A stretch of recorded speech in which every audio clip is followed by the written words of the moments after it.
Common सीख रहे हैं यहाँ पर। तो अगर जमा की अलामत है, दोनों जमा की अलामत है और दोनों की जब ज़रब हो रही, यहाँ मिसाल में बाद में आपको समझ में आ जाएगी। तो जमा ज़रब जमा क्या आएगा? जवाब क्या आएगा? जवाब क्या आएगा? जमा में। यहाँ लिखा हुआ है जमा जमा जमा। अगर इसको याद रखना है अपने को अच्छे से, तो ये एक मिसाल के जरिए से आप रख सकते हैं। आप देखिए, दोस्त का दोस्त अपना, आपका कोई दोस्त है, कोई सहेली है, उसकी वो दूसरी सहेली है, उसका कोई दूसरा दोस्त है, तो वो क्या होगा? अपना भी दोस्त होगा। तो यहाँ जमा जमा जमा इसको याद रख सकते हैं, दोस्त का दोस्त अपना दोस्त। अब देखिए यहाँ पर वज़ा ज़रब जमा, जवाब क्या आएगा? वज़ा यानी तफरीक आएगा। वज़ा भी बोल सकते हैं, तफरीक भी। जमा तफरीक तफरीक। अब इसको कैसे याद रखेंगे?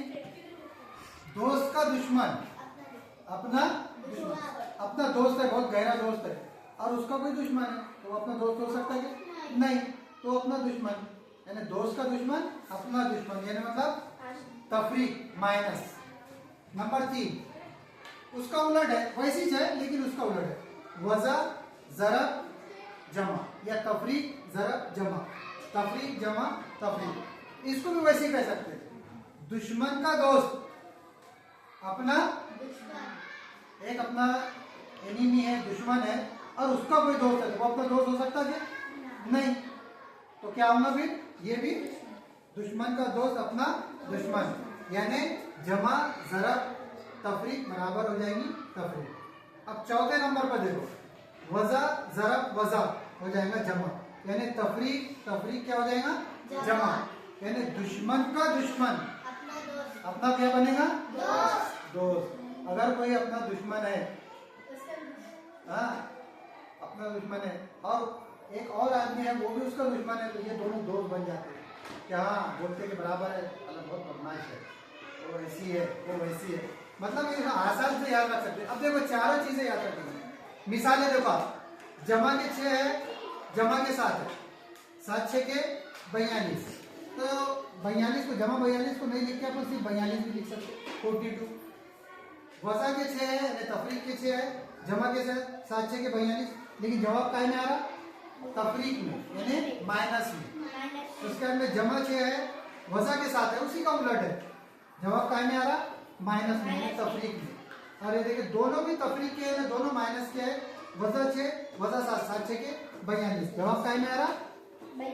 जमा में आ रहा, और उसको डायरेक्ट ऐसा भी लिख सकते। तो इस तरह ये 4 चीजें याद रखेंगे आप।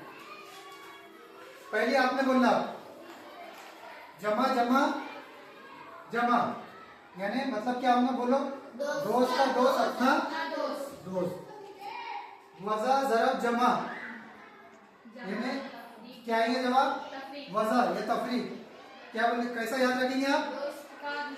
दोस्त का दुश्मन अपना दुश्मन, यानी तफरीक। उसके बाद में फिर उसका उलट वज़ा ज़रब जमा, तो ये तफरीक जमा तफरीक ही आएगा। यानी तफरीक में अगर कंफ्यूज हो तो वज़ा वज़ा, वज़ा जमा वज़ा, ये याद रखो। दुश्मन का दोस्त अपना दुश्मन, और आखिर में जो है वज़ा ज़रब वज़ा, यानी तफरीक तफरीक जमा या वज़ा वज़ा जमा, दुश्मन का दुश्मन अपना दोस्त। ये चारों मिसालों से, चारों जरिए से हम कुछ चीजें आसानी से याद रख सकते हैं। याद रहेगा? तब देखेंगे उसको ये याद रहेगा तो इसी